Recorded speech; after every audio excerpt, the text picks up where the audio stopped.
Merry Christmas, everyone. A huge thank you to each one of you for supporting me, my post, and my mandala journey this year. You turned my art journey into truly special story. My mandalas are all about creating balance and beauty. When I started creating mandala, I did it for the love of the art, but you turned it into so much more. Your support has been the glue that kept my creativity flowing, and your love has been the fuel that kept me going. So, this Christmas, I am wishing you all the joy and warmth you have brought into my life. Thank you for being a part of this amazing journey. I couldn't have done it without you. Your encouragement has been the best gift I could have asked for this year.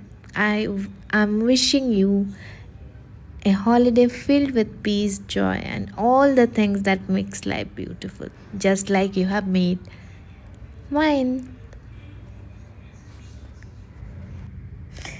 And today I'm making a beautiful tea light holder for my Christmas, and wish you all a very happy new year too.